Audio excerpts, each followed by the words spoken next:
2025 সালের 12ই ফেব্রুয়ারি জাতিসংঘের মানবাধিকার বিষয়ক হাই কমিশন বাংলাদেশের 24শে জুলাই সংঘটিত হত্যাকাণ্ড নিয়ে সংস্থাটির তদন্ত রিপোর্ট প্রকাশ করেছিল। তার পরদিন অর্থাৎ গত বছরের 13ই ফেব্রুয়ারি আমরা একটি ভিডিও প্রকাশ করেছিলাম, যার শিরোনাম ছিল জাতিসংঘের তদন্ত প্রতিবেদন ভুলের এলাহি কাণ্ড। এর প্রায় 1 বছর 3.5 মাস পর এসে 24শে জুলাই নিয়ে জাতিসংঘের অনুসন্ধানী প্রতিবেদনে গুরুতর ভুল তথ্য উপস্থাপন করা হয়েছে বলে দাবি করেছেন বাংলাদেশের সাবেক প্রধানমন্ত্রী শেখ হাসিনার আইনজীবী স্টিফেন পাওয়েলস কেসি। জাতিসংঘের মানবাধিকার বিষয়ক হাই কমিশনারের কাছে পাঠানো এক চিঠিতে এই অভিযোগ করেন ব্রিটিশ কিংস কাউন্সিল হিসেবে স্বীকৃত এই সিনিয়র আইনজীবী। প্রশ্ন হলো, প্রায় 15 মাস পর কেন শেখ হাসিনার আইনজীবী জাতিসংঘের এই রিপোর্টকে চ্যালেঞ্জ করে চিঠি দিলেন? ঠিক এমন এক সময় যখন শেখ হাসিনা নিজেই একের পর এক ইমেল সাক্ষাৎকারের মাধ্যমে জানান দিচ্ছেন তিনি শিগগিরই দেশে ফিরবেন। আবার তার এই ঘোষণা নিয়ে বাংলাদেশের রাজনীতিতে এক ধরনের সুপ্ত সুনামিও চলছে। ঠিক তখনই কেন জাতিসংঘের রিপোর্টকে চ্যালেঞ্জ করা হলো? তার চেয়েও বড় প্রশ্ন, চিঠিতে জাতিসংঘ প্রতিবেদনে উল্লেখ করা 1400 মৃত্যুর সংখ্যাকে অত্যন্ত ভুল ও বিভ্রান্তিকর এবং পক্ষপাতমূলক রাজনৈতিক ন্যারেটিভ প্রতিষ্ঠার জন্য রিপোর্টটিকে ব্যবহার করা হয়েছে বলে দাবি করা হয়েছে। যদি শেখ হাসিনার আইনজীবীর এই দাবি সঠিক হয়, তাহলে জাতিসংঘের এই রিপোর্টের পরিণতি কি হতে পারে? বিশেষ করে শেখ হাসিনাকে মৃত্যুদণ্ড দেওয়ার ক্ষেত্রে এই রিপোর্টটি শুনানির সময় প্রসিকিউশন ব্যবহার করেছিল। প্রশ্ন হলো, আসলে কি জাতিসংঘের এই রিপোর্টটি পক্ষপাতমূলক ছিল? আমাদের অনুসন্ধান বলছে জাতিসংঘের মানবাধিকার কমিশন বাংলাদেশের তখনকার অন্তর্বর্তী সরকারের কাছে রিপোর্টটি যে ড্রাফট জমা দিয়েছিল, মূল রিপোর্টে তার বহু কিছু বাদ পড়েছিল। আবার ইউনূস সরকারের সুপারিশে অনেক কিছু যোগ করা হয়েছিল। প্রশ্ন হলো, কেন জাতিসংঘের মতো একটি সংস্থা ইউনূসের সরকারের পছন্দ মতো নিজেদের রিপোর্টে এত সংযোজন বিয়োজন করেছিল? অনুসন্ধান বলছে সেখানে আছে এক ভূ রাজনৈতিক রহস্য।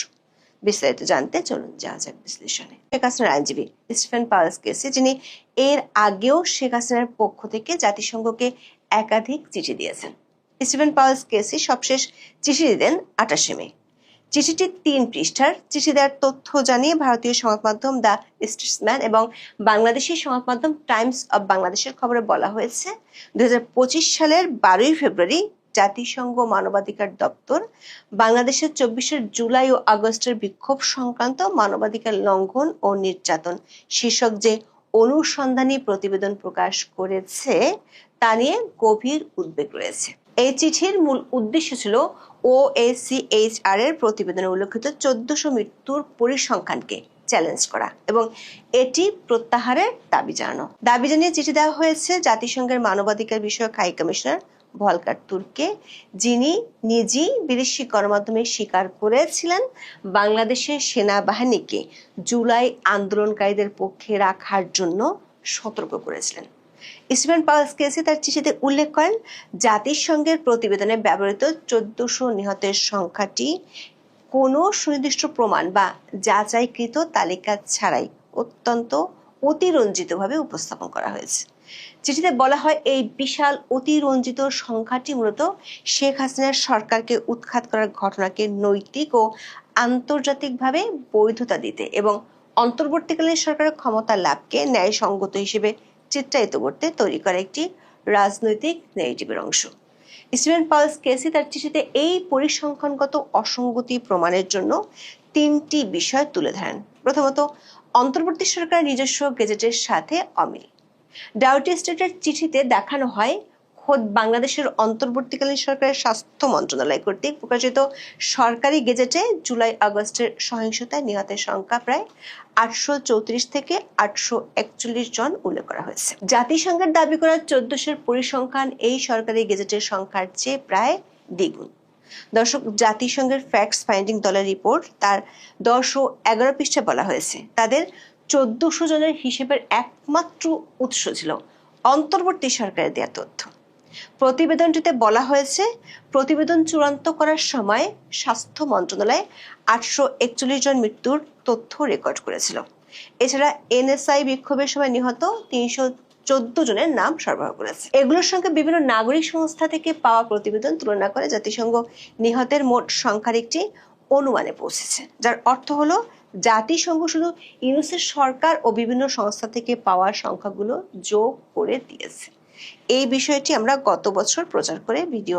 আইনজীবী স্টিফেন পাউয়েল চিঠিতে উদ্বেগের দ্বিতীয় বিষয়টি হলো আন্দোলনকারীদের নিজস্ব তালিকার। আন্দোলনের নেতৃত্বদানকারী সংগঠন বৈষম্য বিরোধী ছাত্র আন্দোলন তাদের প্রাথমিক অনুসন্ধানে নিহতের সংখ্যা প্রায় 650 বলে উল্লেখ করেছিল। ডাউটি স্ট্রিটের আইনজীবী প্রশ্ন তুলেন, যখন মাঠ পর্যায়ের মূল আন্দোলনকারী এবং খোদ সরকার নিজেরাও নিহতের সংখ্যা 850-এর নিচে রাখছে, তখন জাতিসংঘ কেন অদৃশ্য তথ্যের ভিত্তিতে 1400 মৃত্যুর সংখ্যাটি তাদের দাপ্তরিক প্রতিবেদনে প্রকাশ করলো? পাওয়েলসের দাবি, যদি নিরপেক্ষ স্বাধীন তদন্ত করা হয় তাহলে প্রকৃত সংখ্যা আরো কম হতে পারে। সবশেষ কিন্তু সবচেয়ে গুরুত্বপূর্ণ উদ্বেগের বিষয় হলো তথ্যের অস্পষ্ট উৎস, যার অর্থ হলো জাতিসংঘের এই রিপোর্টটি পদ্ধতিগত দিক থেকে মারাত্মক রকমের একটি ভুল প্রতিবেদন। স্টিফেন পাওয়েল দাবি করেছেন OSCHR তাদের রিপোর্টে বিভিন্ন নির্ভরযোগ্য সূত্রের বরাত দিলেও সেই সূত্রগুলোর পরিচয় বা পদ্ধতিগত ভিত্তি প্রকাশ করেনি, যা আন্তর্জাতিক মানদণ্ড অনুযায়ী তথ্যের সত্যতা যাচাইয়ের জন্য অপরিহার্য ছিল। দর্শক, জাতিসংঘের তদন্ত প্রতিবেদন ঘেঁটে দেখা যাক আইনজীবী পাওয়েলসের এই দাবি কতটুকু সত্যি। কারণ জাতিসংঘের যে কোনো তদন্ত বা তথ্য অনুসন্ধান প্রতিবেদনের গ্রহণযোগ্যতা নির্ভর করে তার পদ্ধতিগত নিরপেক্ষতা, তথ্যের বৈজ্ঞানিক সংগ্রহ পদ্ধতি এবং রাজনৈতিক প্রভাবমুক্ত থাকার উপর। কিন্তু বাংলাদেশের জুলাই আগস্ট সহিংসতা নিয়ে তৈরি OSCHR এর প্রতিবেদনটি চুলচেরা বিশ্লেষণ করলে বেশ কিছু গুরুতর পদ্ধতিগত তথ্যগত দুর্বলতা স্পষ্ট হয়ে ওঠে। এত বড় স্পর্শকাতর একটি ঘটনার তদন্ত জাতিসংঘ সেরে ফেলেছিল ক্ষুদ্র একটি স্যাম্পল সাইজ দিয়ে, যেখানে ছিল ভুক্তভোগী নির্বাচনের ক্ষেত্রে চরম মাত্রায় পক্ষপাত দুষ্টতা। জাতিসংঘের রিপোর্টে স্বীকার করা হয়েছে, উপযুক্ত সময় ও যথাযথ উপকরণের কারণে OSCHR মানবাধিকার লঙ্ঘন ও অপব্যবহারের প্রতিনিধিত্বমূলক নমুনা নথিভুক্ত করতে পেরেছে, তবে পুরো বাংলাদেশ ঘুরে একটি বিশদ বিবরণ তৈরি করতে পারেনি। OSCHR এর তথ্য অনুসন্ধান দল তাদের প্রতিবেদনে বাংলাদেশে 1400 মৃত্যুর দাবি এবং প্রায় 11,700 মানুষের আটকের কথা উল্লেখ করেছে, কিন্তু এই বিশাল সংখ্যক ভুক্তভোগীর বিপরীতে OSCHR মাত্র 29 জন ভুক্তভোগীর সরাসরি সাক্ষাৎকার নিয়েছে বা তাদের ঘটনা পরীক্ষা করেছে। এই অত্যন্ত ক্ষুদ্র নমুনা বা স্যাম্পল সাইজ কোনোভাবেই একটি দেশের এত বড় আকারের রাজনৈতিক সংঘাতের সামগ্রিক চিত্র তুলে ধরতে পারে না। তাছাড়া এই 29 জন ভুক্তভোগীকে কোনো বৈজ্ঞানিক বা নিরপেক্ষ মানদণ্ডে নির্বাচন করা হয়েছিল তার কোনো উল্লেখ নেই জাতিসংঘের রিপোর্টটিতে।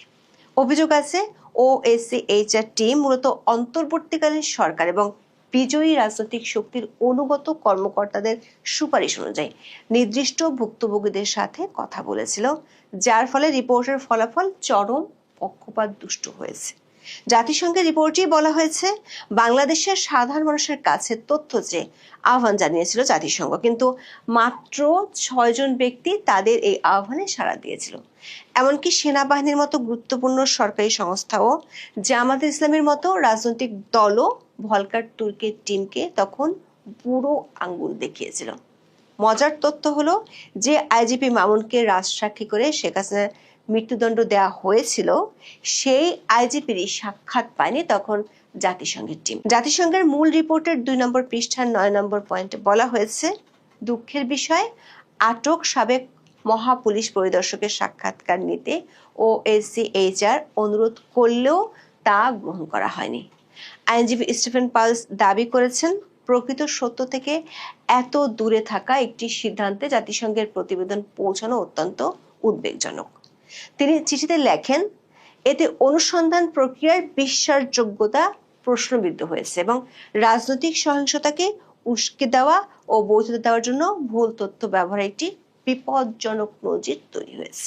জাতিসংঘ মানবাধিকার দপ্তর যেন এই বিষয়ে সংশোধনী ও ভুল তথ্য সংবলিত প্রতিবেদন প্রত্যাহারের প্রকাশ্য বিবৃতি দেয়, সে বিষয়ে চিঠিতে অনুরোধ করেন আওয়ামী লীগের সভাপতি ও সাবেক প্রধানমন্ত্রী শেখ হাসিনার এই আইনজীবী।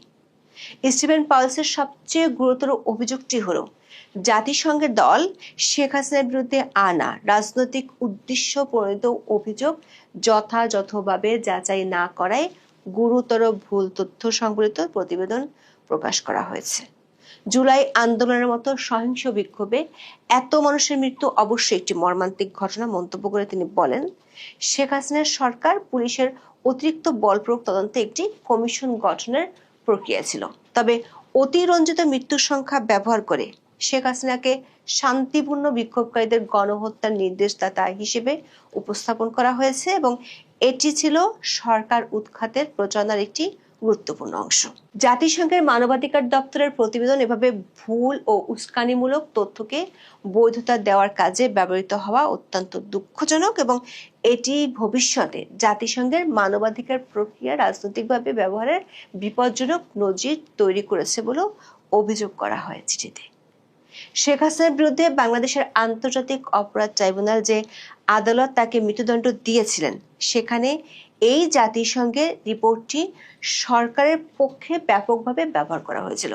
অথচ জাতিসংঘের প্রতিবেদনটিতে বলা আছে, অপরাধ প্রমাণের কোনো ফৌজদারি আদালতে এই রিপোর্টটি প্রমাণ হিসেবে উপস্থাপন করা যাবে না।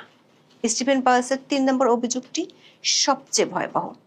সেটি হলো জাতিসংঘের অনুসন্ধান প্রক্রিয়া অন্তর্বর্তী সরকার ও ইউনূসের প্রভাব ছিল তা নিয়েও গুরুতর প্রশ্ন রয়েছে।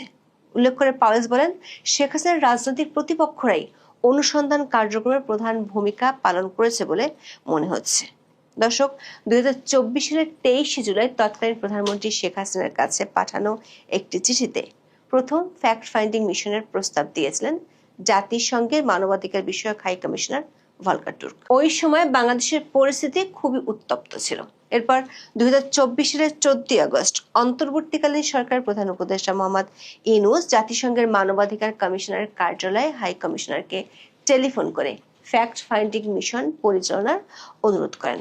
এরপর 28 আগস্ট তিনি একটি চিঠির মাধ্যমে আনুষ্ঠানিকভাবে আমন্ত্রণ জানান। এরপর OSCHR 16 সেপ্টেম্বর বাংলাদেশ একটি দল পাঠায়। জাতিসংঘের প্রতিবেদনটির মূল রিপোর্টের 3 নম্বর পৃষ্ঠায় বলা হয়েছে, প্রকাশের আগে এই প্রতিবেদনটি অন্তর্বর্তীকালীন সরকারের সাথে শেয়ার করেছে যাতে কোনো তথ্যগত ত্রুটি বা ভুল ত্রুটি এবং প্রাপ্ত প্রাসঙ্গিক মন্তব্যের বিষয়ে তাদের মন্তব্য জানাতে পারে।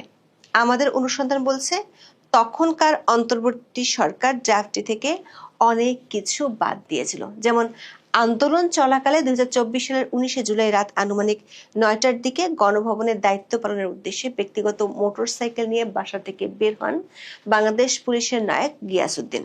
তখন তিনি পুলিশের পোশাক পরিহিত ছিলেন না, অথচ পুলিশ পরিচয় নিশ্চিত হয়ে ধারালো অস্ত্রের মাধ্যমে হত্যার উদ্দেশ্যে মাথায় গুরুতর জখম করে।